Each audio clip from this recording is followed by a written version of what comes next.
So this year's Live Sound Summit, Robert Scovill gave a really amazing presentation about aligning all of your inputs as they pass through your console to make sure that they are also leaving the console at the same time, or at least before they get summed together in any bus.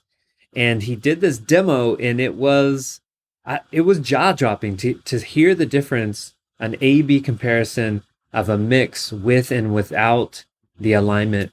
And so it's something I really think we should all be doing in our consoles. It's like, it's not the most important thing, but it's like the last 5%. It's that last thing you want to do in your mix to make sure that you're really getting everything you can out of the entire process.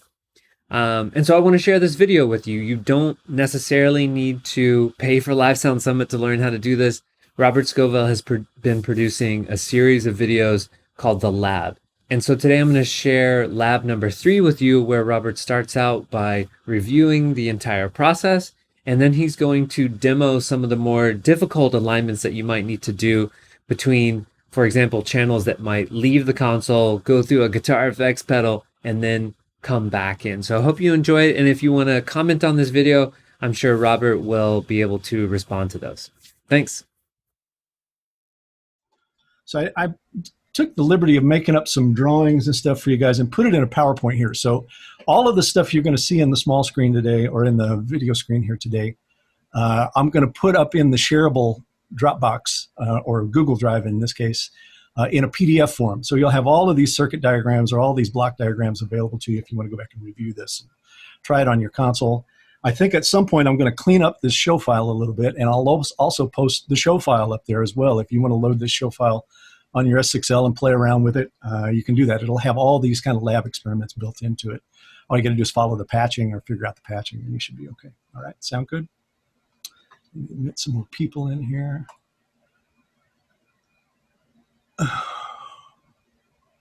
Man, this is what happens when you have a lot of people show up. Holy cow.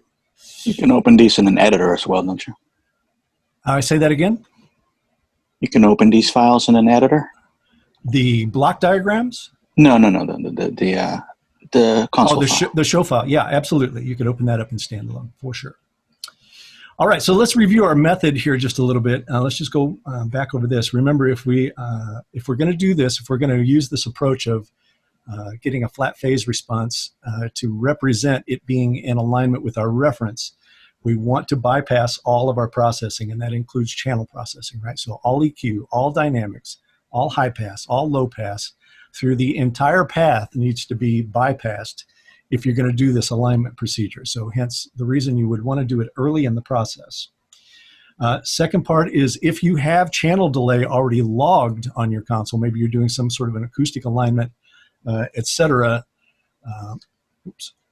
where you're aligning 2 microphones or whatever, you want to take that out first, log it, and then you're going to put it back in when this process is done. And then finally, you're going to patch pink noise into every channel that you're going to align here. So, and you just turn them on one at a time, adjust the time, and get the flat phase response. And you're off to the races, okay? So I've kind of redone the circuit diagram here a little bit. I'll blow this up a little bit bigger so you can see it for this. So as you can see here, you got the reference on the left. I've just got that going through a matrix. As this goes on, I'm sure you're going to, hopefully going to kind of glom on to why I use a matrix to do this kind of work. It just makes it so easy to, at any time, measure a couple of sources back to back. So the ref is pink noise. This is internal pink noise on the console that we're using here. That's the internal generator. And that pink noise goes into our reference channel and also goes into what we believe will be our longest channel. And in my situation, on the show file, my snare drum was the longest path because of it going into parallel compression paths, as well as group, as well as a master left, right, and up to the matrix. So the idea there is just to discover your longest path. That's the first step. And then after that,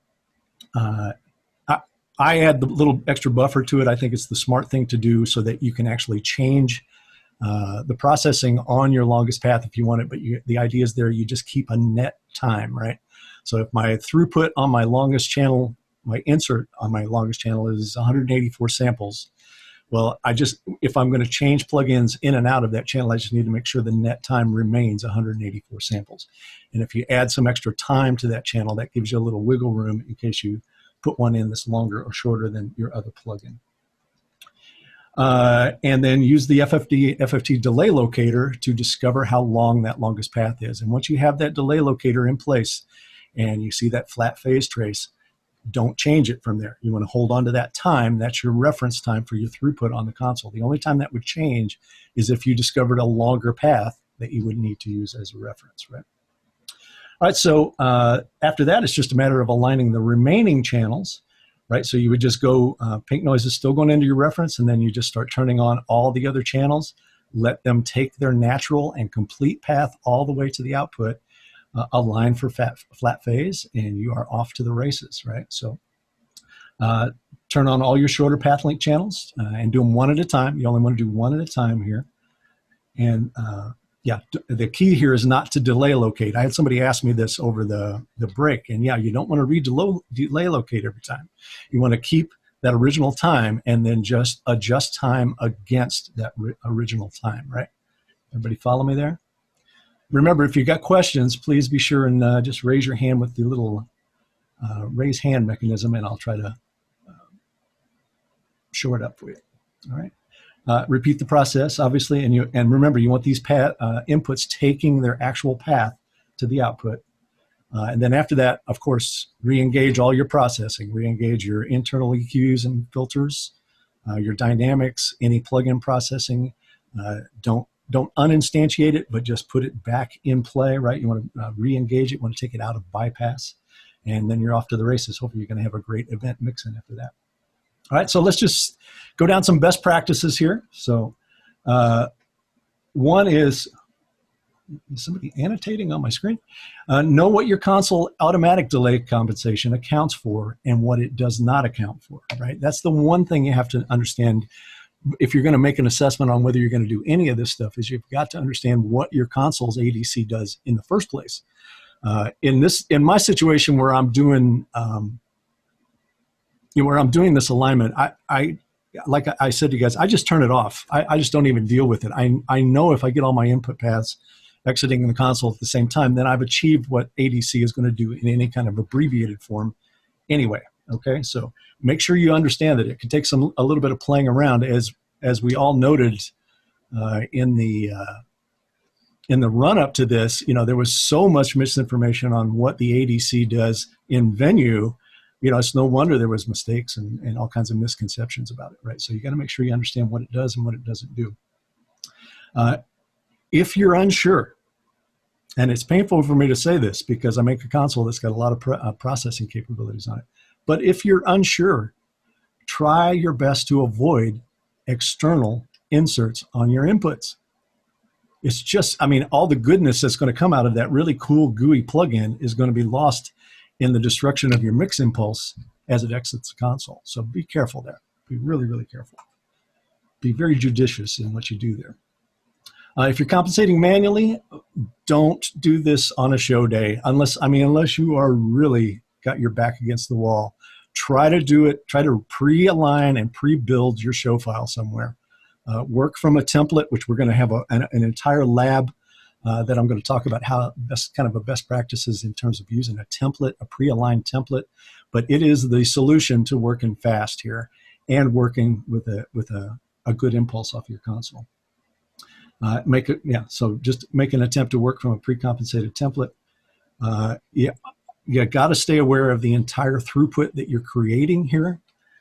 You may end up creating a throughput on your console that is too long for your situation that you're going to be mixing in, whether it's a small club or it's a big arena. It can go both ways. You can make a show file or a signal path that's too long for the actual application. So be careful of it, especially you guys that are mixing to video. Man, really be careful here. You could really throw things out of sync dramatically here and not have a path back. So, do this with some knowledge and some competency here. As I try to tell everybody, please just figure out the basics of an FFT and learn how to use it to do this. You'll be you'll just have such a better result, because I'm going to tell you what's going to happen here over time. As you start to do this, your ears are going to get trained to hear it. And I got to the point after I started doing this, it took me about a month of doing this, but after about a month, I could hear, one or two samples off in my drum kit. I could hear it in the cymbals, the way the cymbals were adding together. So you'll hear it after a while. And so you want to get that kind of accuracy and that kind of resolution in your hearing. And of course, if you're delay compensating in a monitor console, man, please really be careful here. Pick and choose where you're going to, where you're going to add throughput time here. Obviously on a vocal path, it's going to be almost impossible to do. We're already latent in the vocal path for people that are singing anyway. So, adding more time to that is going to be almost unbearable. So be careful there. But that said, are there places that I would delay compensate on a monitor console? Yeah, there is. But you just got to be careful with it. Such as if I was doing a lot of processing on my drums, then I would probably make sure that drum kit is aligned at the console level, right? That all the inputs were going up to the bus at the same time. Right, that would be the main one that I can think of there, and the irony of it is this, if you're a drummer sitting at a drum kit, and you end up adding another 3 or 4 milliseconds of latency to the signal that is hitting his ears, if he's in ear monitors, the kit probably sounds better to him now because of the propagation of drums getting to his ears and adding with the ear monitors. I mean, that's a situation where the ear monitors almost work against him, because his sources are late to the ears. His acoustic sources are late to the ears. So a little bit of push in time there actually might help the sound of his drum kit in his ears, believe it or not. So remember, it's just propagation and latency there. Yeah. Does that make sense to you, whoever asked that? I'm going to guess yes. Thank you, Robert. Yeah. All right. Here's the, before we get to this lab, I'll back up my PowerPoint once. Let's just review what this looks like. Because I got a couple ways to show you this today. So I'm going to pull this up just a little bit bigger. All right, and we'll get on the overhead camera here. Oops, not that one. Actually, I'll take you to that first. So here's what we're going to insert today, guys, or play with today. I've got a couple of subharmonic processors. I've got a Line 6 bass pod. I've got a pedal called the Color Box, and another. I just grabbed a guitar distortion pedal out of the closet, literally. I mean, it's a snarling dog distortion. And talk about whether we want to use these as inserts, if not, if we want to use them as parallel paths. How do we get that all to work together properly, and what are some of the caveats of it, So that's what we're going to mess with today. Let's see, I think we want to go to this one. Yeah, okay. All right, so I've just put together a really simple little drum kit here, right? I've got kick drum, snare drum, tom, and overhead.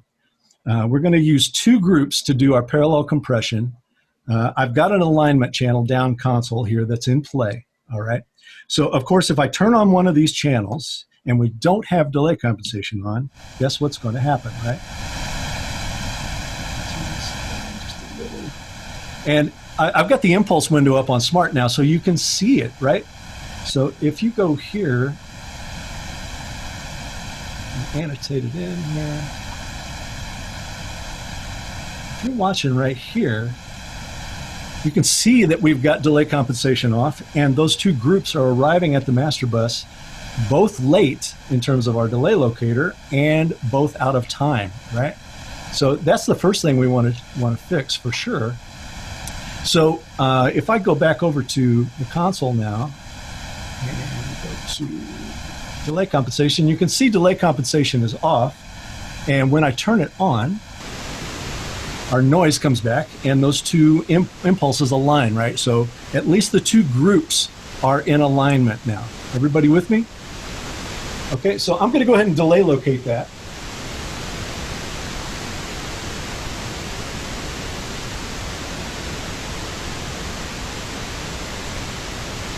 All right, so there's our impulse right in the center there, which is good. But now I'm going to just turn on all of these inputs.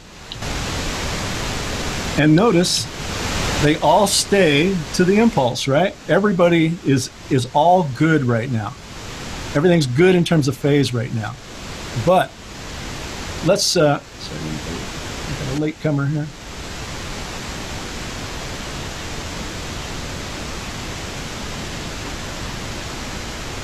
All right, so now I'm going to go to the plugin window, and notice I've got a set of plugins here that are on these inserts, but they're all not instantiated right now. I've taken them completely out of path right now.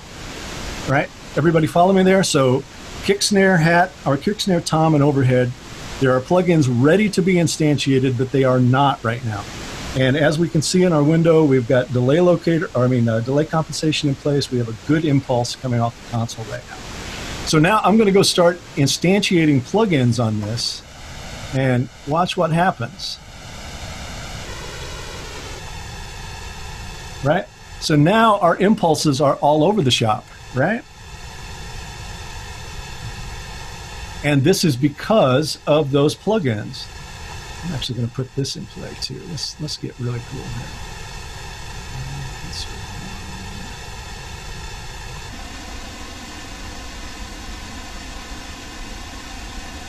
Okay, so obviously, we don't want all of those. We don't want our kick, snare, tom, and overhead to be exiting the console at different times, right? So we've got to go in and fix this now. So the way we do this, obviously, is find the longest path, and we're going to take a good guess that our longest path, again, is the snare drum.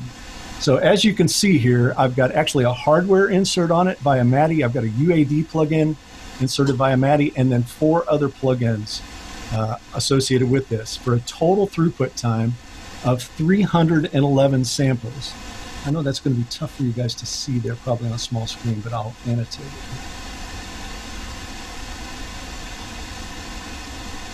Let's see. So that's right here. All right, that's telling me that time. So I'm just going to, I know that's the longest time right now. So what we want to do now is delay locate that time, right? So I'm going to turn off the other channels, right? And as you can see, that channel is now late to our original delay locator, right? Remember, it was in time when it didn't have the plugins on it. And remember, we've got delay compensation turned on right now, and it's not accounting for anything that's happening on the input side. So we're going to relocate. All right, so now we're going to look at those other channels against that, right? So I'm going to turn off my snare now, turn on the kick drum, and look, it's early, right? Which is where it should be. Through all these limitations, and we're going to start delaying it now. So I'm going to put in the delay, and I'm going to start moving it until we get it there, and we want to work toward a flat phase trace.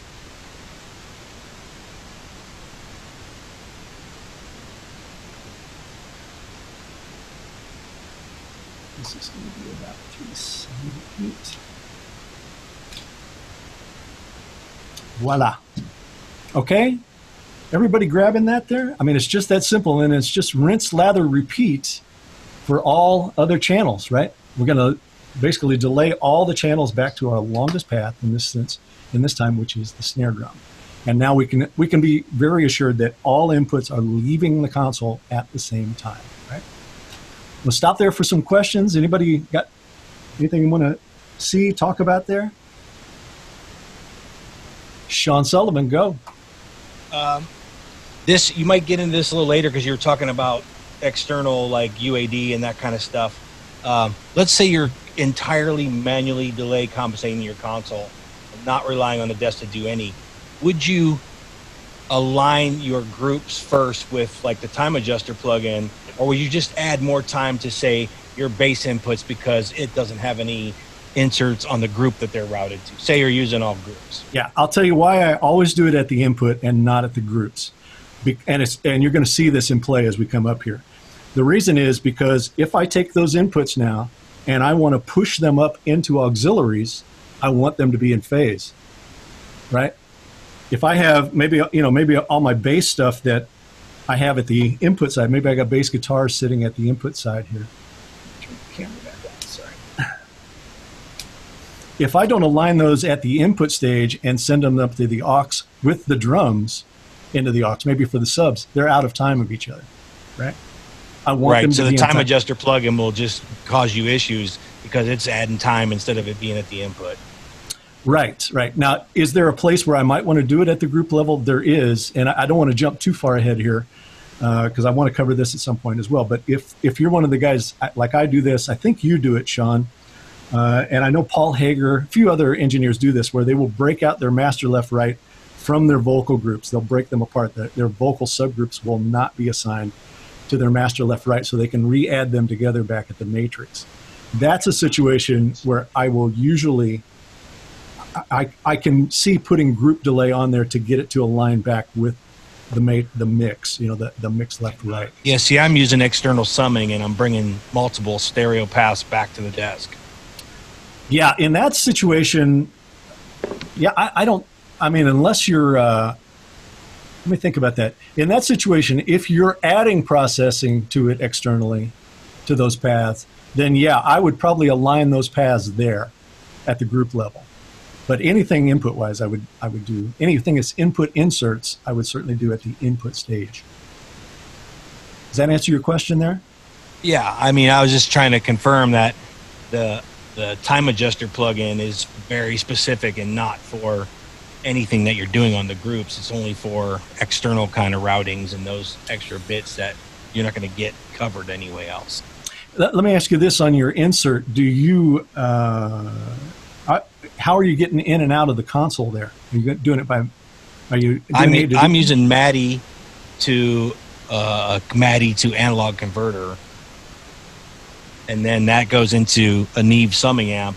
That gets then converted back to MADI and back into the desk as groups. The analog stuff, I'm doing some parallel stuff in the summing amp, but there's obviously no latency there because it's in the analog. So it's just, it's an insert send on, say, my drum group. So I'm doing parallel drum stuff only in the analog instance and not on the desk itself in the digital world. Right. So the compensation is already done because of the MADI, the MADI to analog and back to MADI. That time is already accounted for, basically. Yeah, I think I would just be concerned if you're doing that on all of your groups, then peace. Yeah, I am. Yeah. Yeah. So the only thing that would shift my thinking there would be if you added processing in the external domain, then I would want to realign those groups before they got back to me. But if it was added via an analog circuit, that wouldn't affect anything time-wise. Yeah, that's correct. Only digital there. So yeah. Good question though. Solid, man. All right. Any other questions there? Glad to clarify anything you need to clarify there before we move on, because it gets a little trickier from here on out. All right. Let's move on to our next example here,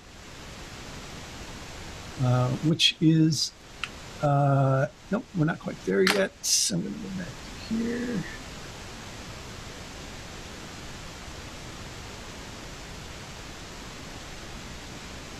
Stand by.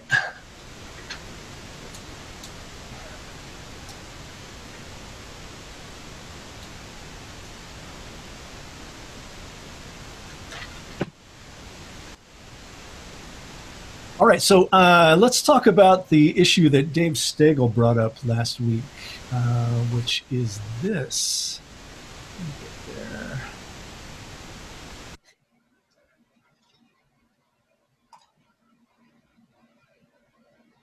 I'm going to go ahead and turn that off for now.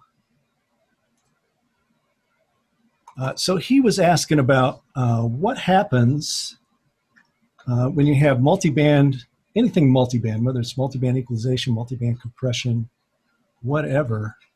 Where did my cursor go? There we go.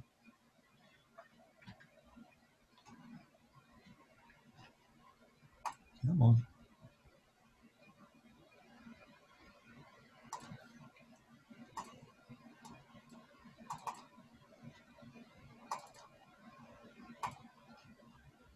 So he was asking what happens with multiband compression, because he was experiencing with Wave C6 where it was leaving the crossover points in play even if it was in bypass. And, so I just thought I would put together a couple scenarios with that just so we could look at it.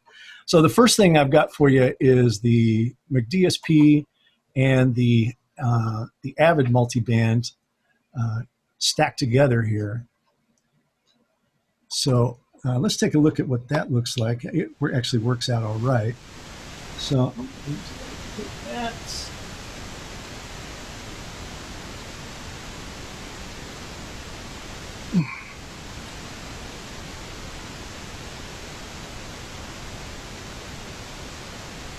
We're just in between samples there. Stand by.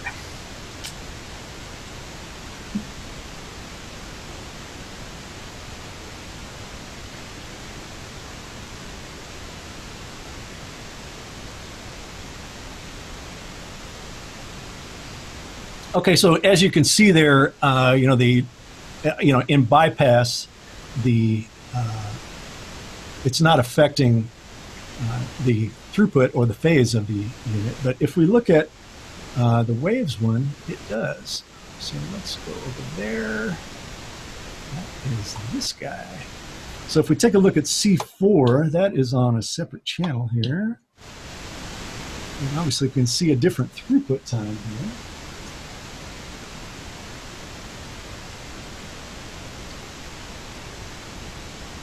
Oh, maybe I lied. Maybe C4 does do it as well.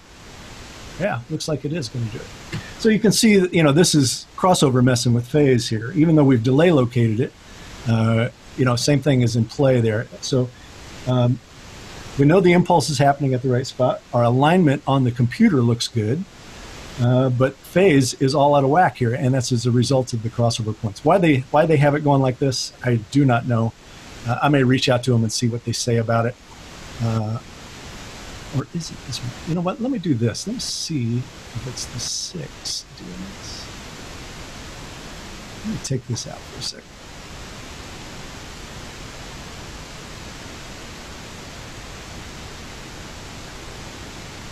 Yeah, there we go. Okay, so I take back what I said. That's the C4. And as you can see, that's out of circuit, right? I've got the in-out button out. I've got the in-out button on the plug-in rack itself out. I'll annotate it here just to make sure you're looking at it correctly. So notice in-out is out there and out there, but we do have it instantiated, and it's good there. But now if we go do the same thing for C6, let's see what happens here. So I'm going to uninstantiate that, and I'll just reinstantiate C6. See what happens. Take it out of circuit.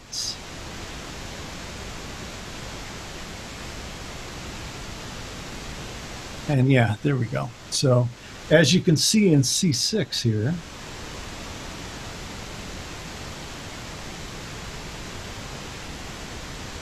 mouse back.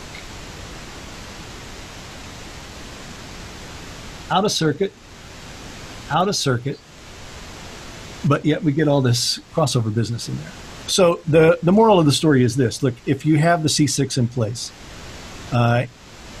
you're going to let's take the bigger example. It's in your longest path, then this is what your initial trace is going to look like, right? But if we want to measure something against that now, all we've got to do is match the time, right? So I'm going to turn on another plugin here. This is basically those Avid plugins, and I'm going to treat this as we're going to align this to it. Actually, I can't do it because that's later. Let me get another channel up here. Stand by. Let's do this.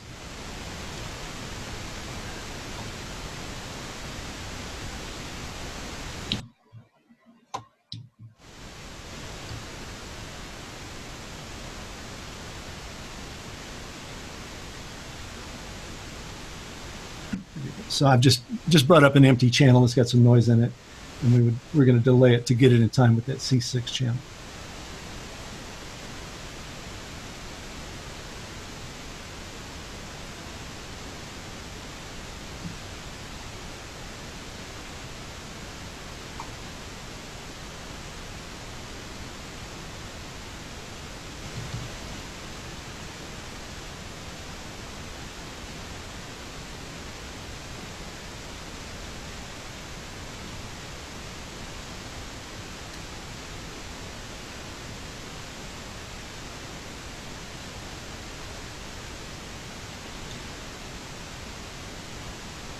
All right, so even though the C6 was our reference, right, it just becomes our time reference. We're still going to go for flat phase there to make sure that our additional channels are in time with it. Now, where this would get tricky would be going the other direction, right, where you had already established a pathway, and we're going to align a C6 channel to it, right? Then you're not going to get a flat phase trace for the C6 alignment. You're going to get that crossed over trace looking thing. It's going to be a little bit of a challenge, but you want to make sure and watch impulse there and get it as close as you can. Maybe in that situation, I would probably be interesting to do it. Probably do some pink noise cancellation and see if I could make it go crazy there, or make it cancel all the way out there. Follow me there? Everybody with me there?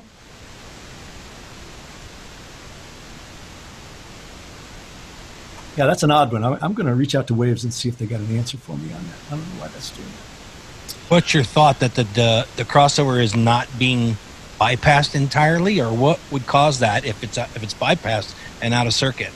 Yeah, I don't know. I mean, you tell me. I don't see any paths or any ways that path can be in play there, but clearly something's messing with time. Some of the Waves plugins are not quote unquote hardware bypass. Yeah, that appears to be the case here, whatever it is. All right, so let's see. Where are we then? Is everybody okay with that? I hope Dave Stagel's on. I hope he got some confirmation on what he... Yeah, I'm here. I think, the thing about the multibands, too, just in general, that I'm always cautioning guys is you want to watch it, because if you start running them in parallel, I mean, even if we get our impulses aligned here, that's going to help with the overall mix. But if you start running them in parallel on something like maybe you got your snare drum and on your parallel drum compression or drum smash, whatever you're doing, if you put a multi-band plugin on there, you just put a bunch of phase wraps in your parallel, and that might not necessarily combine. I think one of the places that bit me years back was trying to use Max Bass, which is another Waves plugin, on a drum parallel, and that's another one that there's a crossover built into it. Yep. So we're gonna anytime we're messing with phase, we're messing with time. So yeah, well, actually, I don't have Max Bass here to do it, but I actually got some other things that we're going to simulate that are similar to that, just so you can get a sense of what that is like here. Okay. All right, let's move on to our next thing. Like I said, we got a lot to cover today. I may not get through all of it here. So let's go here. All right, so let's talk about using an instrument pedal outside of the desk. And people are always surprised how often I do this. There's actually some really good ones to do this, and I'm going to show you one today where we're going to parallel process a vocal outside, with outside processing on the console. This is an analog processor that I got back here. Let's see if I can pull it up here so you can see it. Oops. Are you not working? You should work.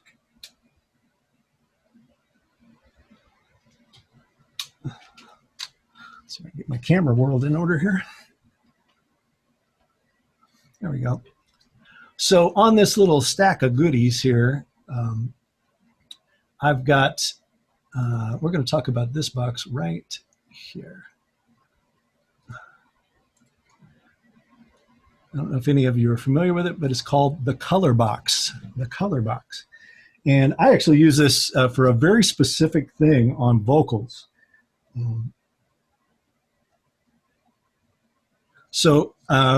But I use it in a parallel path, right? So I'm going to take it, I'm going to go out of the console in some way, return it back to the console, and use it as addition to my original vocal sound. And you can kind of see that here in the drawing, right? So just kind of take you around it here. Can you guys see my cursor there? Yes. Okay. So in this situation, it can either be a direct output or a line out to however you want to do it. But you've got to go out to the box. You're going to go through A to D conversion here, obviously, and we're going to create a bridge channel. So I'm going to go out to the box. I'm also going to go out to a plugin in order to create the bridge and return it to its own channel. Okay. Then the return of the box is going to come to a third channel here. Now, the cool thing about the color box is it's got line input and line output on it. So you don't have to do any kind of conversion to instrument level or any of that kind of stuff. It can actually handle line input. So that makes it really easy to use in this situation. But the key here is that we've got to create an alignment bridge here, right? You got to get used to this idea of how we do this currently in today's technology. Will we come up with a way to do this easier? I'm sure we will over time, but right now this is the answer. So much like we do in our parallel processing, et cetera, this source channel of vocals is not going to be assigned anywhere, right? But the bridged version of it is going to be assigned to our master bus, whether it's a vocal subgroup or the left-right bus, however you're doing it. That's going to be the assignment path. And then the return of the color box is going to get added with it, and we're going to work on the alignment of these two items, right? Let me do this just to reinforce it here. So the critical part of this is this, where we're going to align this portion right here, right? That's the important part that we want to get aligned. So let's take a look at it here. Let's do this. This, there we go.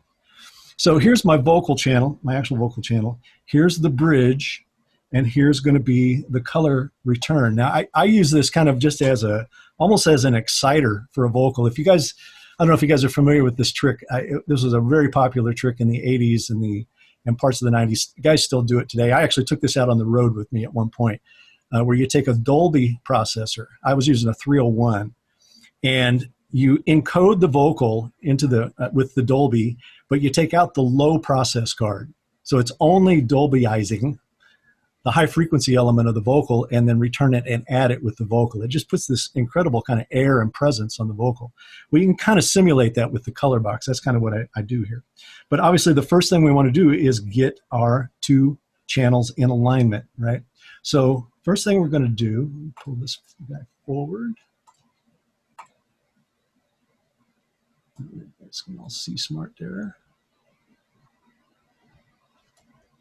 We're going to align our bridge channel. So I just got some noise running through there right now.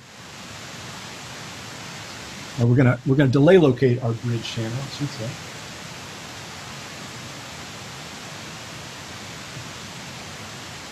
Oops, I got some processing on that too, apparently. No. How about here? Yeah. So you can see I had some equalization on the vocal itself there that I want to take off. All right. So that's our delay time. Now we want to, and actually I did this backwards. I'm sorry. I want to delay locate the longest time, right, which will be the color box. So let's delay locate that.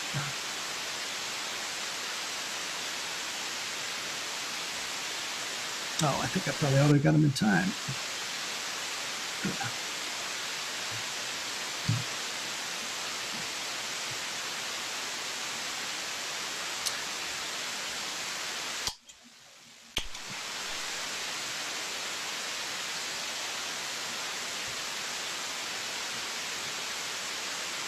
Okay, so this is a situation where bypassing the box doesn't really help you here. You got to get some sense of what's going to work in time, and we're really concentrating on high frequency here. So I've delay located like it is right now, and you can see that that's going to work pretty good for our delay locate. Now we want to look at the bridge channel against it, and you can see that it's early, so we've got to delay it back in time to get those two channels in time. And 120 samples there to do it. So now these two things are leaving the console at the same time, meaning they will add together correctly, right? They will work together really well. So we're going to get off the noise here and actually go ahead and listen to this, some vocal, and then discuss one other little issue here. All right, so here's the vocal without it. I used to take the long way round. Let me know if that's blaringly loud or anything. But now my sights are set up. All right, so now I'm going to add in the color. You taught me how to climb, and now I'm reaching for the. You can see it just gives it a really cool presence and gets it forward. right? I used to take the long way. Now let's take the time off of that bridge channel and see what the impact would be. My sights are set upon the highest peak of You can hear it just comb filters to death. It would never add together correctly there, right? Now I'm reaching for the top. So back to time in. I used to take the long way round when the mountain. Everybody follow me there? Now, here's the tricky part if you're going to do this on something like a vocal, right? Especially if you're going to take this color channel and send it to effects, which in this situation I want to do, right? If I'm going to go to a reverb or a chorus or something, I want that to go there. Well, if I send signal from my primary vocal channel and this channel, they are out of time in the aux bus going to the effect, right? So if we're concerned about that, which we should be, really what we want to do is send these two channels to the effect, not from here, right? So this always drives the argument a little bit of, well, okay, which channel should I have on the top layer? Should I have all three of these available? Really, I only need one or the other of these. Should it be this one or this one? And for me, if I'm doing it this way, I'll actually move this channel to the bottom layer and have this be my primary vocal channel. Now remember though, this mic or this fader does not contain the mic pre, right? It only contains the sends up to the bus, right? But you need to do that if you want them to do this. So the way I've got this where I can show the difference here, which I think you'll get, is I've got some effect for it here. We're going to listen to that effect, sending either this or this plus this, right? Plus this. We're going to do it either way so you can listen to the comb filtered effect going into the effects processor. So let's play her again. I'll get some balance on this. To take the long way round when the mountain. So I just got some stereo pitch shift on her. But now my sights So the idea is, do we want to send this or this along with this to that pitch shift? taught me how to climb, and now I'm reaching Make sure I for got the it top. here. I used to take the long way. All right, so I'm just going to do some, mountain was let me too switch to tall. this view. But now my sights are set upon the highest peak of all. Okay, so this is the original vocal. This is the bridge vocal going there, okay? So I'll try to do this and tell you which one is which. Right now, the bridge vocal is going there. I'll let an entire vocal pass go through there and then switch it, okay? I'll try to shut up. Highest peak of all. You taught me how to climb, and now I'm reaching for the top. I used to Here's our time. take the long way round when the mountain was too tall. But now my sights are set upon the highest peak of all. Yuck. You taught me how to climb, and now I'm reaching for the top. I used to take the long way round when the mountain was too tall. But now my sights are set upon the highest peak of all. Is that reading for you guys there? I can hear that big time here. I don't mind telling you. I hope it's making it across the net that way. Everybody still there? Yeah, I think I did. Yeah, I could definitely hear it. I'm hearing quite a bit of the processing. Yeah, it's weird, and it's. I really probably should have pulled up some reverbs. That might help it a little bit. That when this was going on, and I didn't realize it, that was the tip off for me. Was all my reverb sounds were just so dark. I was like, why is there no mid range in my reverb? It was because the two sources that I was sending to it were canceling.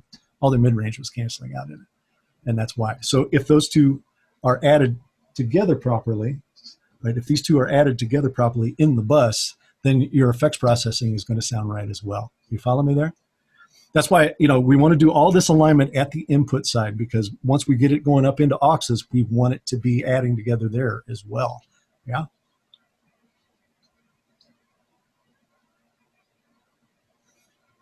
All right.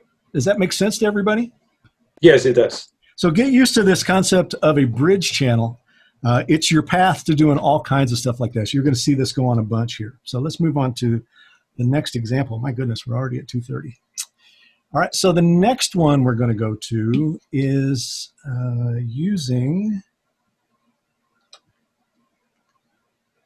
a distortion pedal as an insert or as a parallel path, right?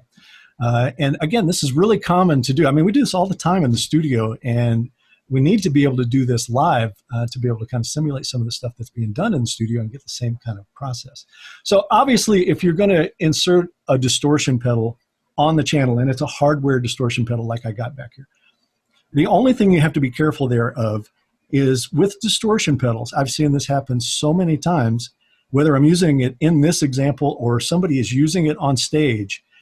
If the distortion pedal is in bypass, a lot of times the polarity will flip on it, or vice versa. When you put it in, it will flip the polarity of it. So you got to be very, very aware of it, right?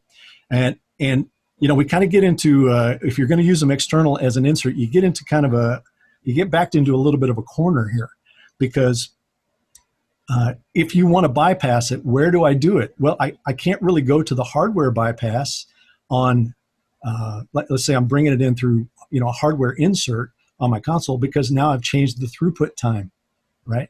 So, you know, where do I change it? You've just got to be really aware of the polarity of it when it changes. You'll see it here in play.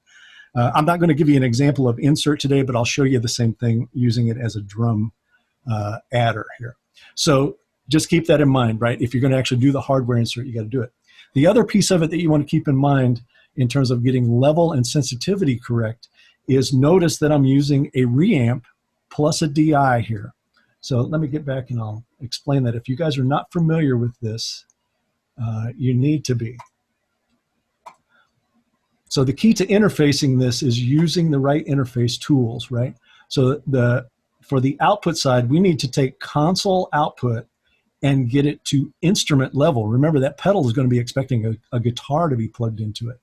And then on the output, we need to take instrument level and get it back to mic level, which we'll do with the DI, right? So if you can't do these two things, I'm going to suggest that you don't do this, all right? You'll never get the level sorted out correctly. It will never sound right to you, etc. All right, so please make sure and do this. There are a few people that make reamps. John Cunaberti, I think, still makes his reamp. That's the ones I'm using here today. I know Radial makes a reamp box to be able to do this, to convert from line level to instrument level, but please make sure you use those boxes if you're going to do it this way, okay? All right, so but for our example today, we're going to create a little adder here, a little parallel adder using a drum pedal. So in this situation, some of the guys that have been following some of my work and, you know, been out to my shows and stuff, they see me do things like this. I always have this channel that's part of my drum sound that's called GOO, G-O-O. And it's an additional parallel path that I use to add texture or depth or whatever I want to do. Usually, more often than not, it's just the snare drum that I'm trying to do it to. But it can be the whole kit as well at times. It's just another parallel path for it. So in this situation today, I'm going to use a distortion pedal in conjunction with 4 plugins. So as you see here, I'm going to take, and you can take either an aux or a direct out of your console. So in the situation today, I'm going to take a direct out of the snare. I'm not necessarily going to use an aux bus, I don't think. Or did I? No, I actually used an aux. Okay, so we could add other channels to it if we wanted to do it, but we're going to focus primarily on snare drum today. So auxiliary out to the pedal, return the pedal to a channel, right? And that's going to be our GOO channel. And then the GOO channel is going to get added in with your other drums. So in our situation, at least in my situation, all my drums that are processed, meaning kick, snare, and toms, go through parallel compression. So there's a dry version, a parallel processed version that goes to a drum subgroup. This is just another parallel path, so it gets assigned directly to the drum subgroup. You don't want to take this and send it to your parallel path as well, because you'll never get the whole thing aligned if you do it for one. So we're going to align this third return path with our kick, snare, and toms and our processed kick, snare, and toms. All 3 of those are going to be in alignment, and then when we add it together with the original snare, it's all going to be golden. All right. Everybody follow that. If you've got questions, please ask it now. All right. So this is using the Snarling Dog pedal. And this wouldn't necessarily be my first choice for doing this. Like I said, I just grabbed the first thing I saw. But that's what we're going to do here. So obviously what we got to do, In this situation, the goo channel is going to be the longest path, right? So we're going to have to delay locate that first. So let's do that.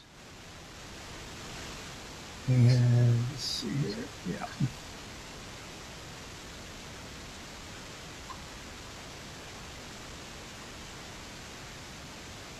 So don't worry about the little bit of the phase there. I've got the pedal in play. But now that I've got it aligned, watch this. Let's see if it changes here. Yeah. So all I did was hardware bypass. I hit the bypass button on the pedal, and look at what it did to polarity. Right? It's 180 degrees out now. Right? So that's a challenge with this for sure. All right, so that's back in. Now we want to make sure our kick, snare, and toms and our processing channels are aligned with that. So we'll do this now. And clearly they are not. Oh, wait a minute.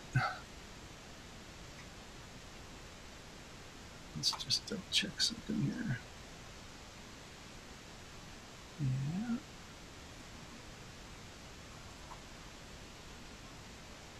Is that longer? That shouldn't be longer.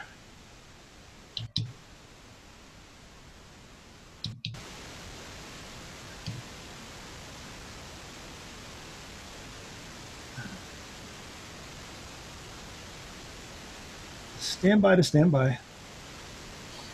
I made an incorrect assessment.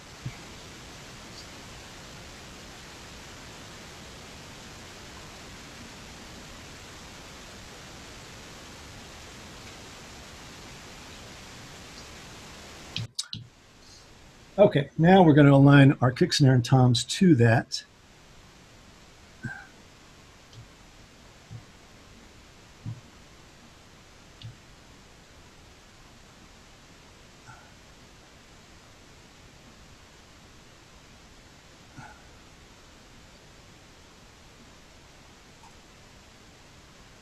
This is our bridge channel that we're aligning here.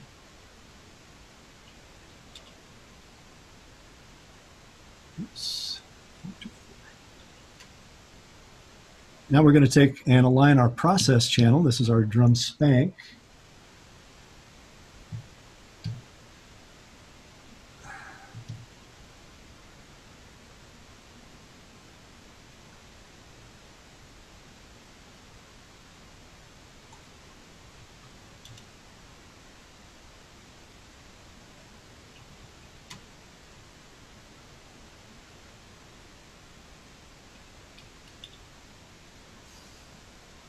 Okay, so now we've got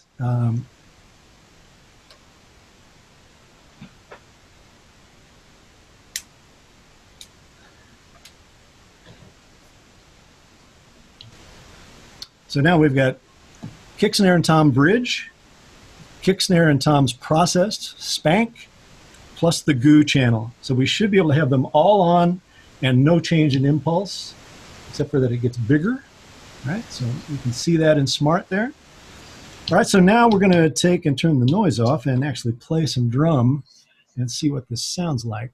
Now remember, actually I'll show you this before we do that. On that goo channel, right, I've got a lot of processing available to me on there. It doesn't necessarily mean I'm going to use it all at once. And when I do this, I don't use it all at once. I just use varied parts of it. So on that channel, in terms of actual software inserts, I've got tape saturation, I've got lo-fi, I've got mod delay. Now, like if I wanted to create some reggae stuff, I might just be able to go dot, dot, dot, dot, dot with this one fader, right? I can create some reggae stuff. And then I've got reverb that I can put on there. And in this situation, this is blended reverb, right? So I'm taking source and blending it with reverb and can add any one of these things at any point just to add some character or texture to the snare drum. Right, so, but in this situation, we're going to start just with trying to make this really kind of small snare sound a little bigger. All right, so let's do this. Let's go here, and I think if I hit this, you should hear this snare drum. Everybody hear that okay? We'll get the stream up a little bit here. Yeah, sounds good. All right, so we got the snare drum up here. And now I've got some distorted snare that I'm going to add with it here, just to kind of get some bigger width out of it.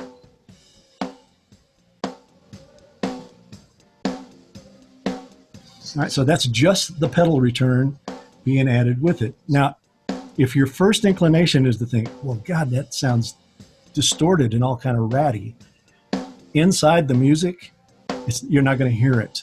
It just gets bigger and brighter and fatter. This is very analogous to using tape distortion or tape saturation on an input where you kind of solo it up and think, ooh, I don't know. Then you hear it in with music and you go, oh yeah, I want more of that, please, right? So I'll just turn it on and off without me talking so you can kind of hear it.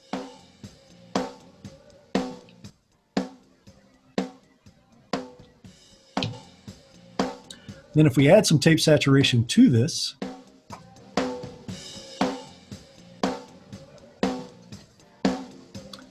and maybe just a little bit of reverb,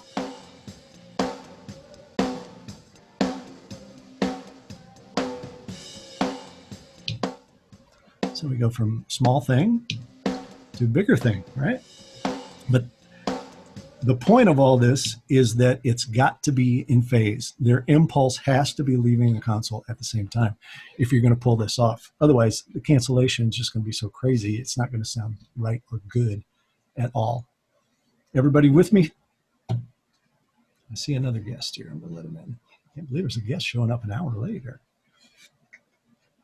Questions? Concerns? You're an awfully quiet bunch today, although I haven't been following the chat very much. I do see one question, whether the reverb is mono or stereo. It can be either. In this situation, it's a mono reverb.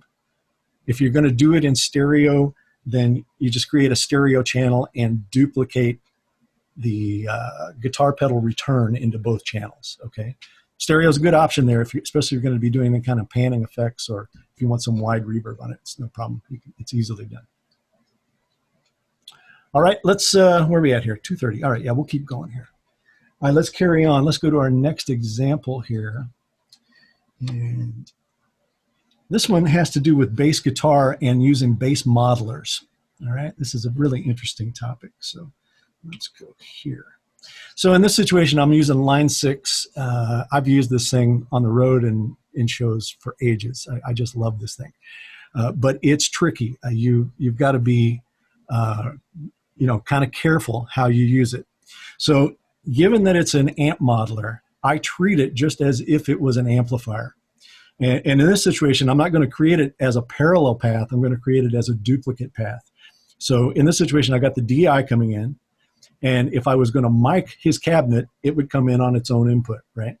Well, that's the same thing here. If I'm going to use the modeler, it's going to come in on the same or on a separate input. So I'm going to have an input for DI and input for modeler, but they're both going to share the same DI signal, as you can see here. So I'm just literally patching. I'll show you the patch here so you can see it. Just patching the DI into both channels. So let's see here, inputs, there we go. So this comes from here. So you can see the noise, which in this situation would be the DI, right, is coming into the DI. And then for the line 6 here, oops, it's this one, sorry. Line 6, it's got the same signal. So you're going to have one preamp for both pieces of this, okay?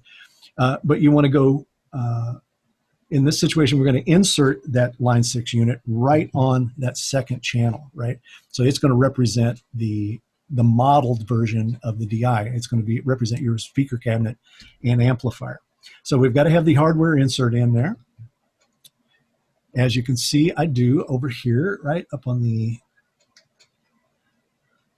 over there. You can see that we've got the hardware insert on it. That's the line 6 inserted on that second channel. Now, kind of a cool thing that happens with modelers like this is they will give you a DI output as well. So the question becomes, well, which am I better using? The source DI here, the source DI, or the output of the modeler that is a DI? Which one am I better off using? And, you know, I would make that assessment based on time. But here's the tricky part with the modelers. The modeler's throughput changes depending on what preset you're on, depending on how much processing they had to use to create the model. So this channel, which is your modeler in terms of throughput, is a moving target. So, you've got to kind of get some sense. I mean, I would just pre-measure them. If I've got 3 or 4 presets that I'm going to use, I've got to know what time to put into play on either one of these channels to get them in time with each other. Otherwise, I'm never going to be able to use the DI and the cabinet. If I'm in a situation there where I can't manage that, I'm probably just going to use the cabinet and not even use the DI, right? If this becomes problematic in terms of keeping track of the alignment of the two. You're going to have enough trouble keeping this aligned to the rest of your mix if you're changing presets all over the place on it. And I'll prove it to you. All right, so in this situation, we are going to take a look at the throughput on the model. And I'm just going to put it in tube preamp right now. No big processing. We'll just do this and take a look at it.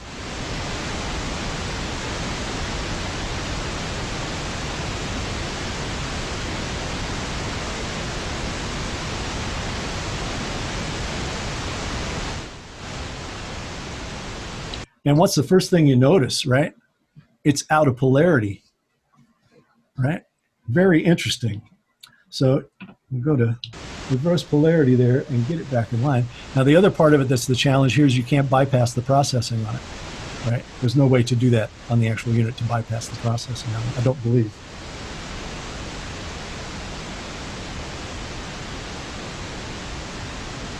Yeah, I was just checking. I don't remember there being one. Yeah, well, if you guys know differently, tell me. All right, so we've got our time now that we want to align this to. Let's take a look at the DI. Remember this line 6 signal is not post this signal. They're just running in parallel. They both have the same input. We're just processing one of them differently. So let's take a look at this in comparison, and we can see that it's a little bit out of time.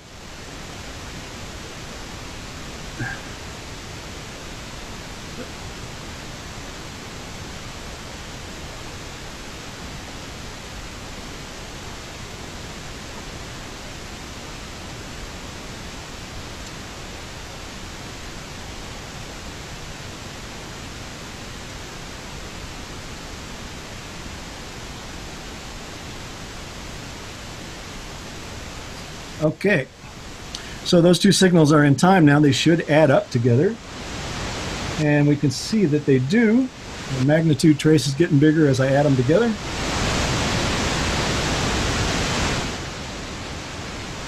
All right, but let's take a look at the line 6 DI. Let's take a look at its version and see what it's doing in terms of time. And yeah, it's a little out of time too, right?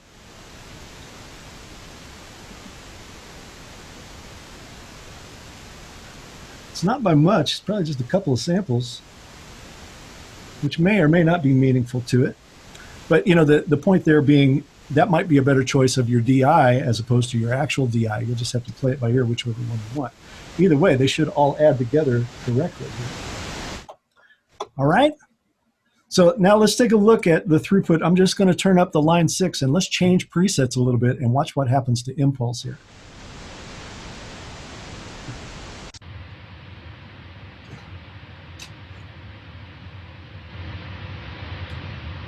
You can see that one's way later.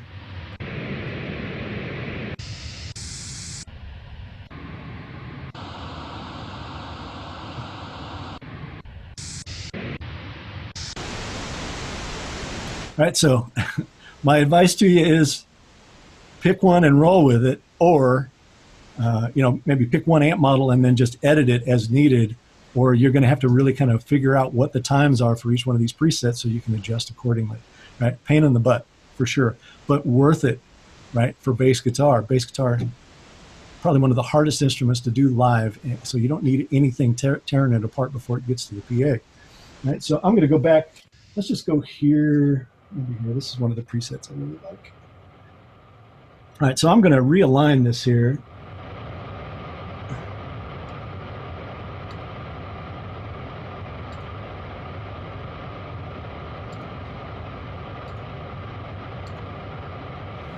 And then get our DI signal with it.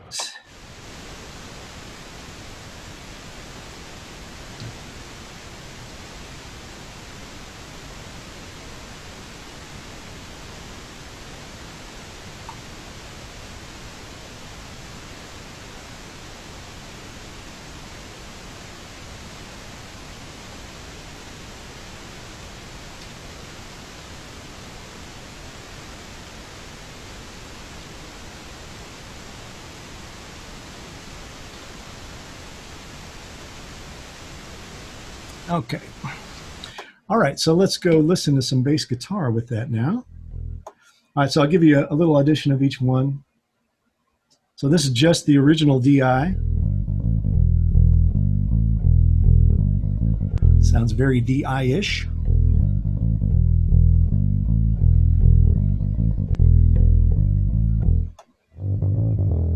That's the mic. And this is the line 6 DI. Now we could check our two DIs there and see how in alignment they are just by reversing polarity on one, right? Yeah, see, it's not perfect there. So you want to pick which one you want. But let's talk about adding DI and modeled signal, right?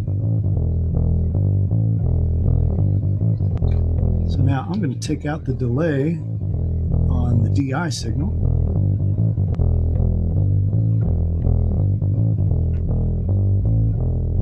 Yikes. So all the low mid content goes completely away there.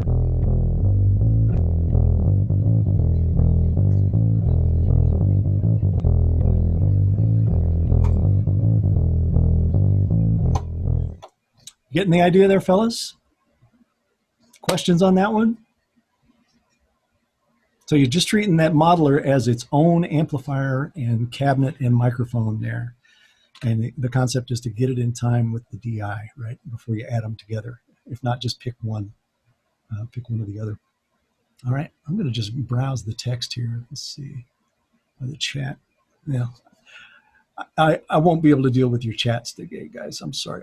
Maybe I'll try to address some of these questions with you offline on email if I see something that's really sticky looking in the chat. But I got a lot of stuff to cover here yet. All right, so that's using a modeler. You know, if you're using a guitar modeler, same sort of thing, you know. Very much like trying to use guitar DI and a microphoned version of a cabinet.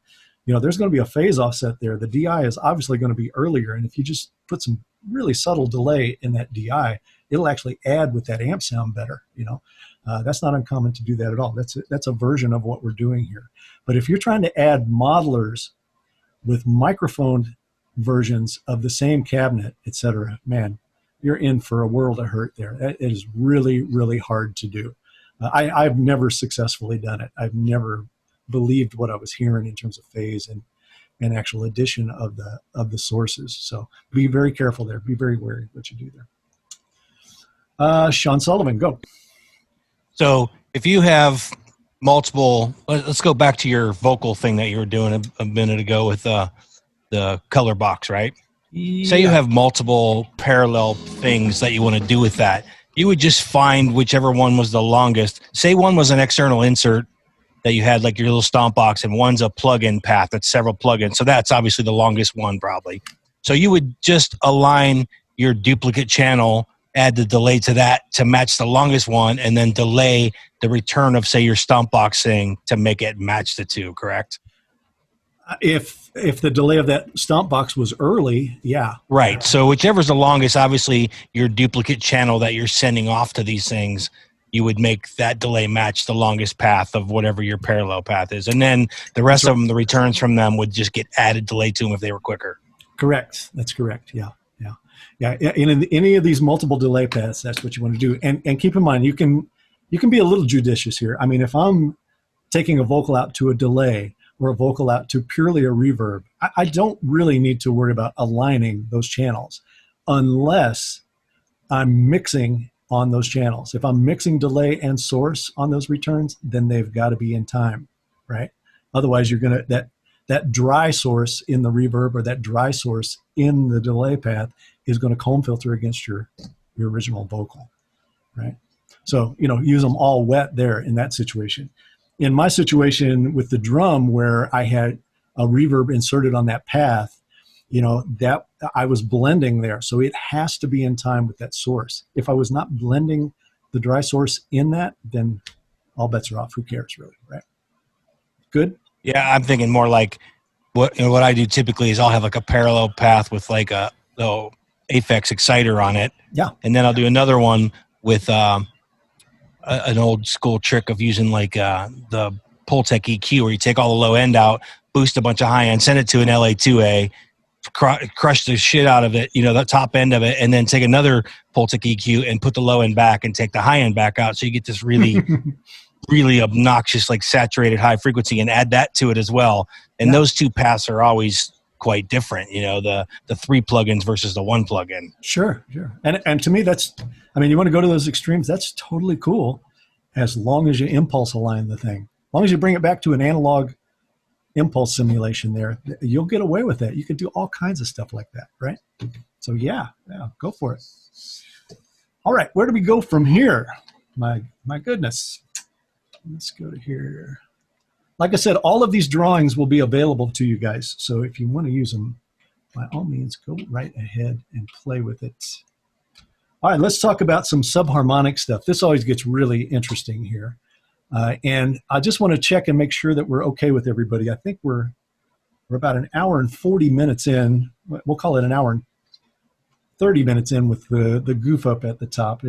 Everybody okay to stick around? We've got a couple of more demonstrations and we'll go. So. Yeah, man. All right, sounds good. All right, so let's talk subharmonic. And there's a few different ways you can use subharmonic processors here. Again, one is as an insert plus a sub boost. Which is totally cool to do. And, I've done this kind of situation on an actual bass guitar before, where I wanted to have a little more control over the sub path for the bass. So in that situation, if we go here on the console, this would be my source channel, right? Maybe this is bass guitar, right? But I'll take an actual subharmonic processor. Like I just got one here. This is a little Behringer unit. Funny enough, this is a little Behringer bass Vex. But it actually works really good for this. I've used it in this very situation before with great impact and great success. So if this was my bass DI or my bass guitar, either one, I would just insert this processor on there, okay? And it's going to create a little bit of a crossover for you and a subshelf for you to add it together. So check it out on Smaart, what happens here. So first thing we got to do is get it aligned with it.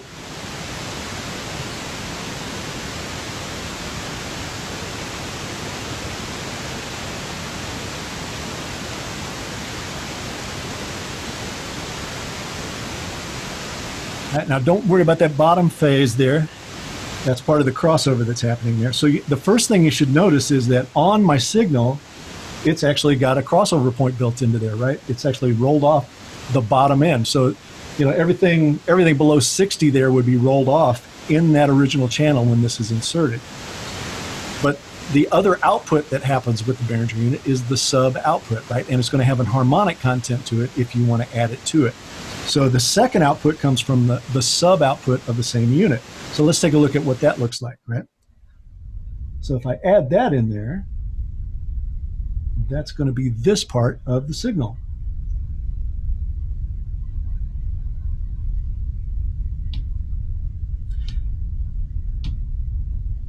All right, so now if I add both together,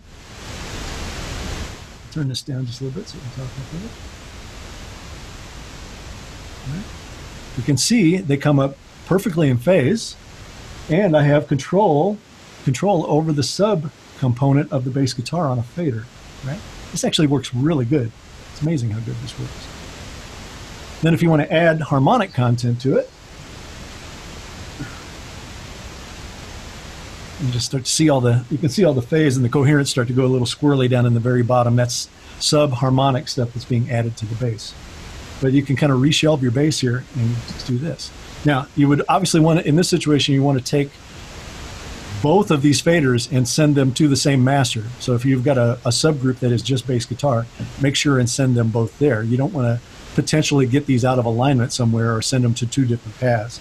But in this situation, you could also then take just this sub channel and send it up to the sub aux, right?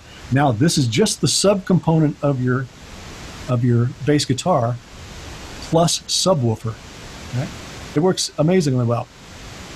Stupid little unit, but it works great for this. Everybody get me there? So this is insert plus a sub adder, right? Don't really have to do much there in terms of A to D conversion, time alignment, anything like that, right? It comes together pretty quickly.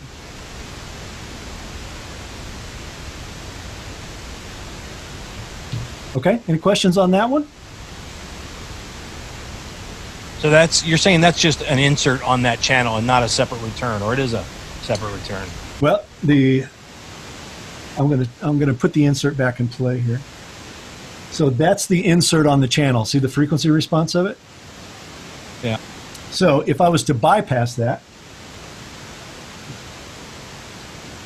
it should come back together there.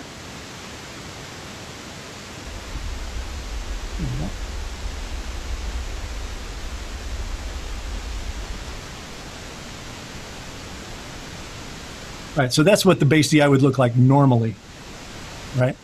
But with this inserted on there, then it actually does some crossover for it.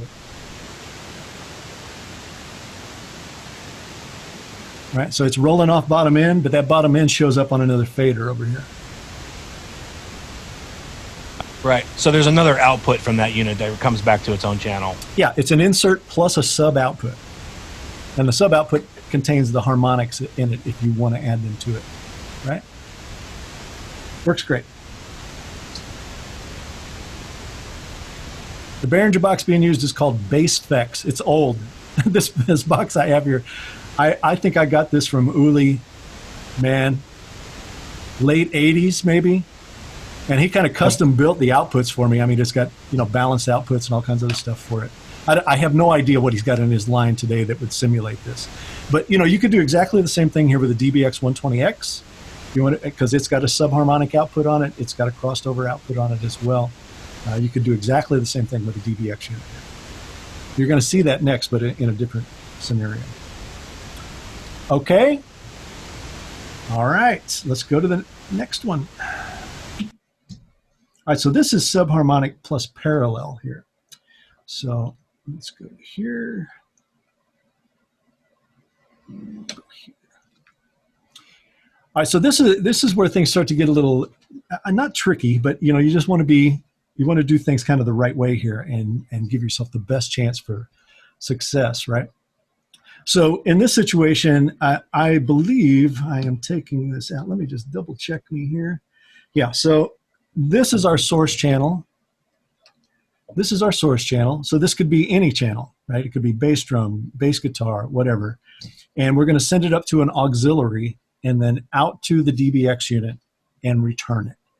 Okay, we're only going to take a sub return here. So this is actually assigned somewhere, right? We don't have a bridge in play here. We're going to send this out. This, like I said, this is bass drum or bass guitar, and then we're going to add the subwoofer component to it. Okay, so let's take a look at what's going on there. So first thing we'll do is delay locate.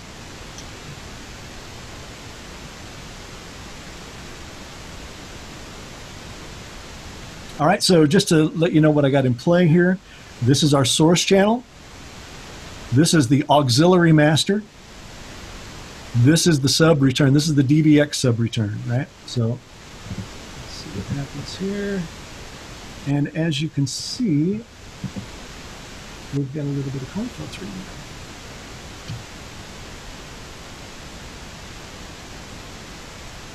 there. Now, with this,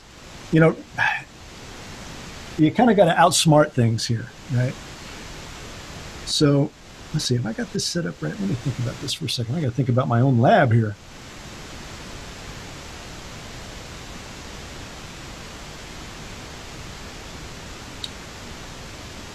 Right, so in this situation, I probably am not going to add this with the bass guitar to my master bus, all right? Because for one, they're out of time with each other, right? They're a little bit out of whack here. And we might want to deal with that here. But notice where it crosses over, right? The first cancellation is happening at 200 hertz. So really, we're only talking about subwoofer information here. Do we really have to worry about that cancellation? Matter of fact, that cancellation might help us a little bit. Nothing wrong with it being there. But if we wanted to be really down to brass tacks, we would do a bridge channel and align this. But here's what the point I want to get across to you. Is that you have the choice now of where you want to add this to your original signal. You can add it at your master bus, but I caution you against that because it's going to eat up headroom like crazy, right? The place that I've done this in the past is actually take this directly to the matrix. So remember, in your matrix, if you've got a matrix driving your PA system, you're going to have the left-right master bus going there. Well, now you're going to take a direct output of this sub-return and send it there as well if you want to add it to the left-right of the PA. Right? Now it's coming out of the left-right of your PA. It may not make sense to do that if you're crossed over in your PA system to a subwoofer system, right? It's going to go up there and eat up a ton of headroom, but actually the PA is crossed over to keep these frequencies out of it, right? So you don't necessarily want to do it there. Where you want to take it is to your subwoofer drive, right? Take it directly up into the subwoofer matrix. So now you have a matrix driving left-right to your main PA, and you have a matrix or whatever your output's going to be driving the subwoofer system that has this return in it. Right? And this can add along with your other instrumentation. Right? If it's an auxiliary that's driving your subwoofers, we'll take that aux to the matrix and add this return to it. Now you got all this sub and harmonic energy just going to the subwoofers, and you can blend it really effectively here. Now the other cool place that this can work is in your record matrix. Like if you're doing a recording of a 2-track, etc., and you want to add this to it, because this can make your recordings sound really, really good, nice and fat. Just add it in as needed to your record matrix as well. Just got to remember, it's probably going to go up post fader there, so be careful. You'll be mixing to it. I would probably prefer it that way, but keep in mind that's what you're going to need to do there, right? So it's really good stuff here. So don't get fooled into thinking you need to add this to your master left-right bus to get it to the recording. I would add it to the recording matrix. Do it there so it doesn't eat up all the headroom on your left-right bus. Is that making sense to anybody? I feel like I'm rambling a little bit there, but Oh, makes perfect sense. works really, really good. And you're going to see the next situation where you actually have to do it that way to do the alignment. Because the cool part about this is if you do it this way, right? If you do it this way where you push it up to the matrix, you can then, put a little bit of delay time on your left-right bus and get these two things in alignment, right? You can actually do some, I put a time delay, time adjuster on my left-right bus just to be able to realign left-right and my subdrive sources at the matrix, right? So it works really, really good if you do this. So Since most PAs are full range nowadays, it makes perfect sense to keep it out of the PA send. Well, I'll go against that a little bit. If the PA itself is running full range, then it can make sense to do this. But if it's crossed over to a sub system, then it really doesn't make sense to send it to the PA system. But if you've got a PA system that's running full range and you're adding a sub shelf to it, which just my personal taste, I hate that when I'm doing that, but I probably would never do that. In that situation, you might get away with sending it up. It's probably causing as much problem as it's solving. You're going to have all kinds of arrival time differences there throughout the room. That'd be my take on it. All right, so let's take a look at what we might want to do. Similar sort of thing. Yeah, go ahead. Hey, maybe I misunderstood, but when you were talking about doing this with the bass effects, and you were sending that subharmonic directly to subs, doesn't that take it right back out of alignment because you're not aligning it group-wise anymore?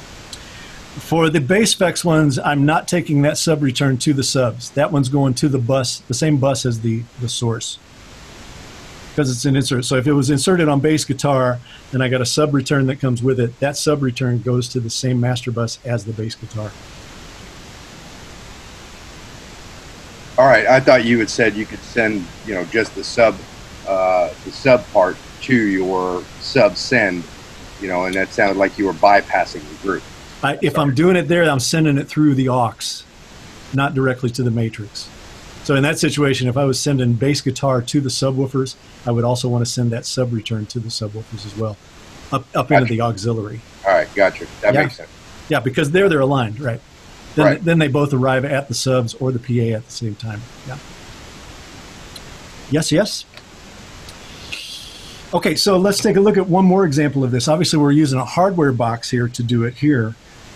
Let's take a look at what we might want to do with a plug-in there, right? So I've got the subharmonic plug-in up here. Let's see what it looks like. All right. So you're going to have a similar situation here with the subharmonic plugin.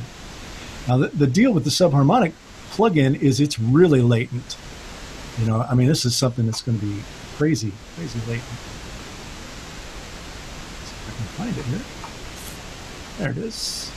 But the thing you want to be careful with these plugin versions of subharmonic is you don't want to mix signals here, right? This wants to be a completely wet signal, right? This is the amount of direct signal that's in the processor itself. This is the amount of the signal you're sending to it. And then obviously these are the different sub-frequencies, subharmonic frequencies that you're going to add to it. All right? Need some more level to it here. So you can start to see what's happening there. Obviously, I'm sending this directly to the same bus, I think. It's going to look right. Let me just check something there. Oops.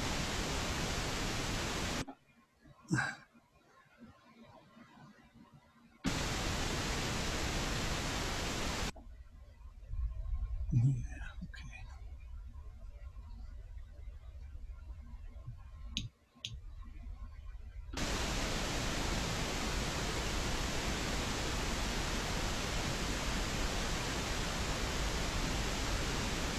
So obviously in the plugin, you can choose what harmonics you're going to send out with this thing. You can choose 40, 60, different pairs, 60, 90, 80, 120, 120, 180, and then just have control over each one of those that are sending to it. So it's actually really great.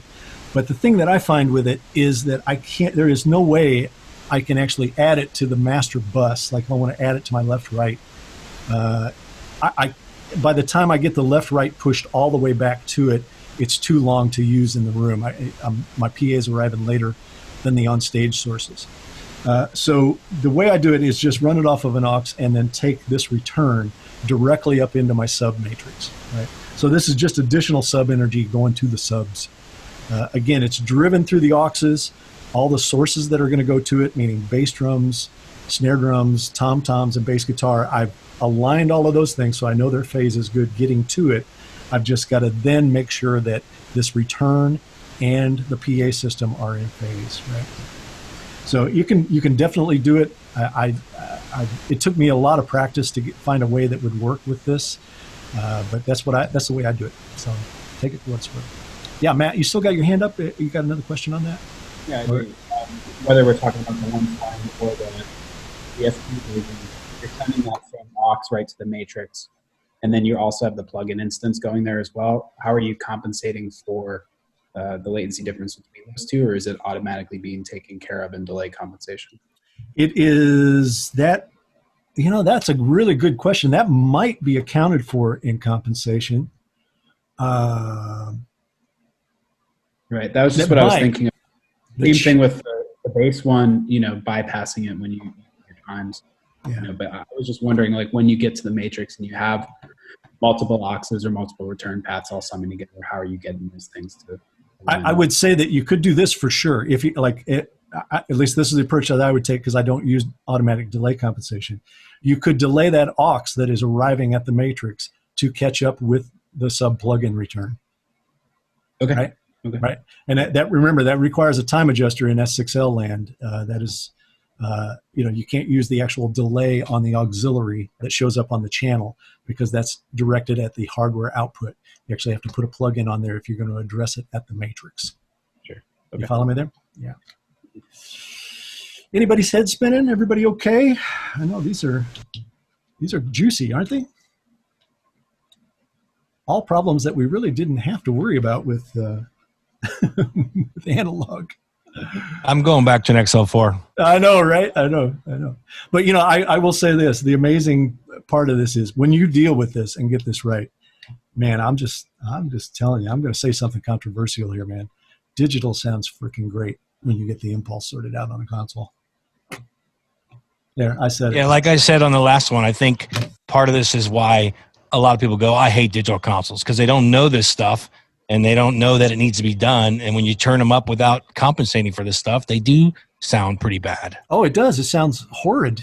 in my opinion. Horrid. No, but it goes back to what you were saying a couple episodes ago, that we're, in terms of live technology, we're really far behind compared to digital consoles, to say the studio age. Yeah. I remember still going back and seeing, or hearing it rather, an Oxford console for the first time in 2001. Having done at that point live sound for a good 15 years, I thought I'd heard really nice systems, and it blew me away. And I wanted to get to that sound. And going back to live sound after that, it was very eye-opening. Right.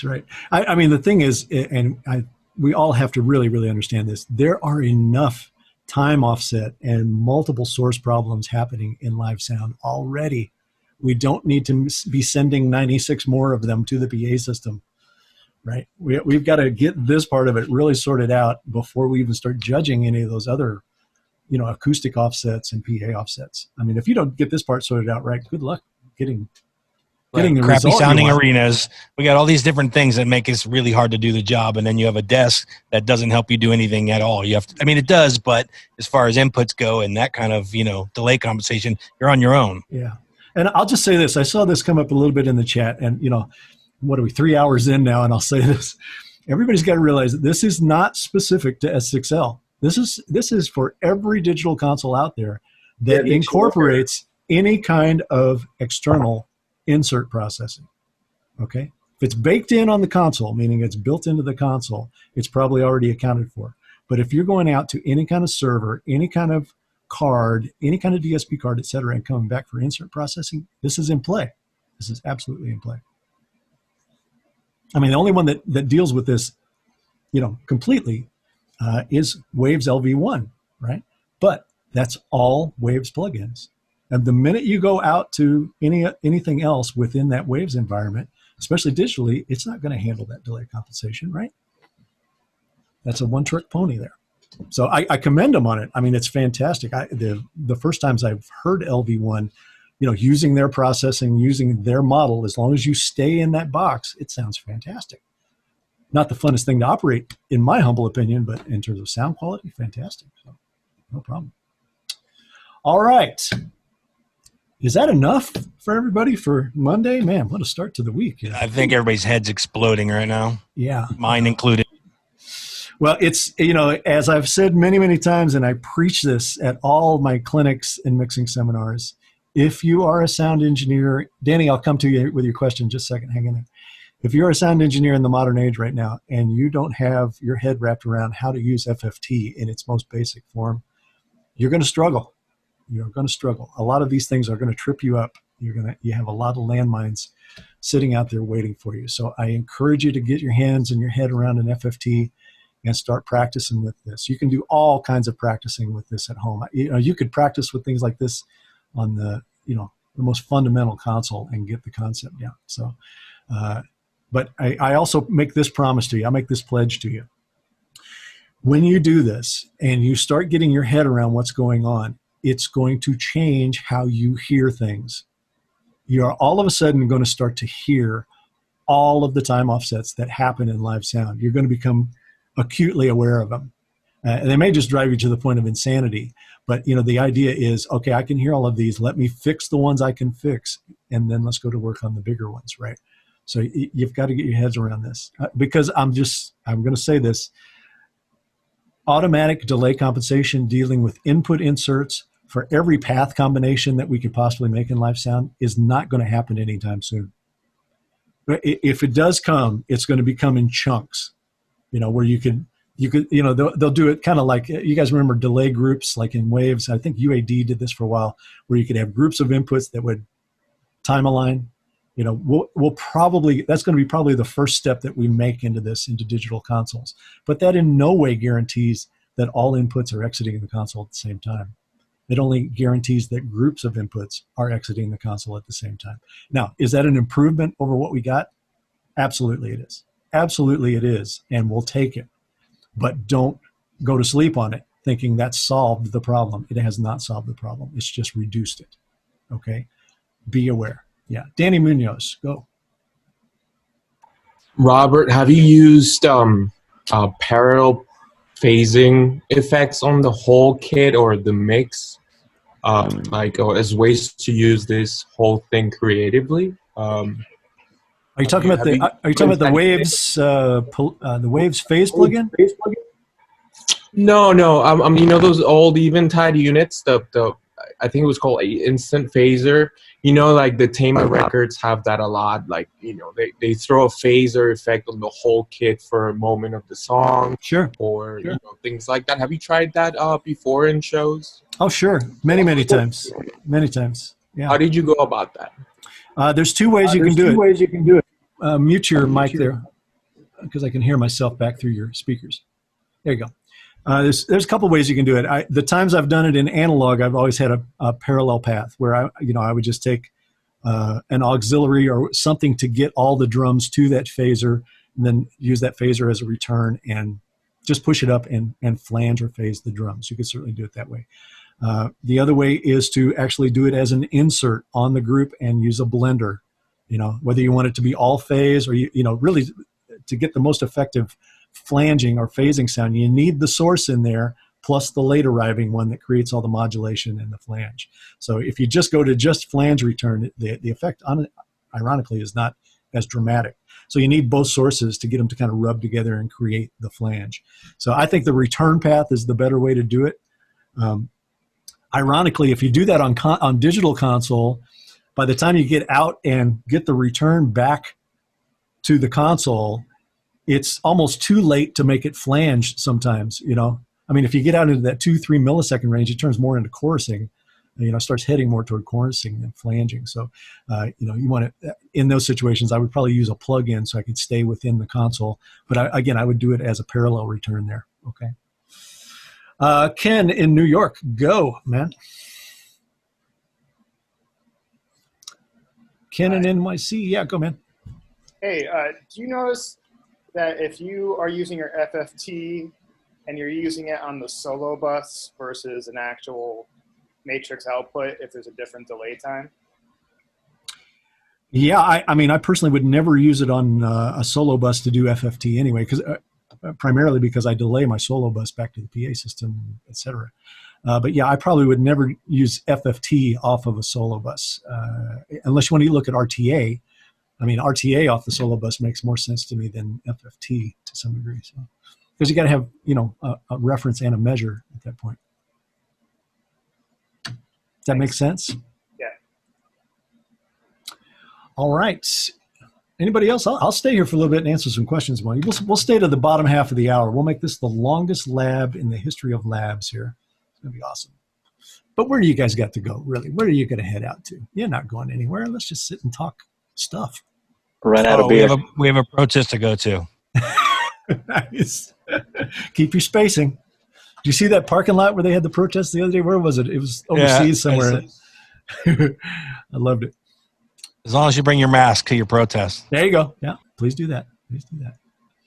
Yeah, we're good with all Biden people in Ireland here, so none of that nonsense here. Well, guys, like I said, I'll clean up this show file a little bit, and I'll post it in the Dropbox or in the Google Drive. And I'll also put up the PDF of this PowerPoint, which has all of these drawings and the best practices things, etc. And, chew on this until next week.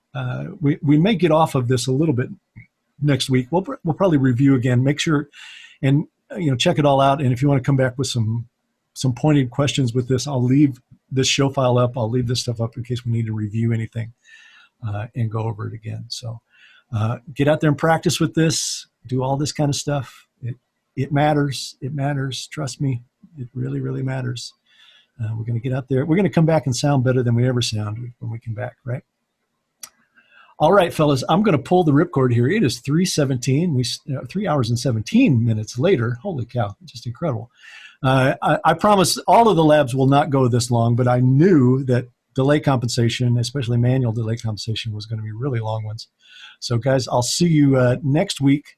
Thank you, Rob. That was really cool. My pleasure. Thanks. Look for an email on that'll have the link to the folder with the new stuff in it, and we'll see you guys throughout the week. If you want to come by Wednesday, I'm on another webinar Wednesday for Avid. We're going to talk about the unified platform and what that means. That's a really cool topic. I urge you to come and check that out. It won't be 3 hours, I promise you. It will be about 30 minutes on that one probably. All right. We'll see you guys. Be good. Take care. Thanks again, Robert. Thank you. Take care. Pleasure. Thanks, Yep. Robert.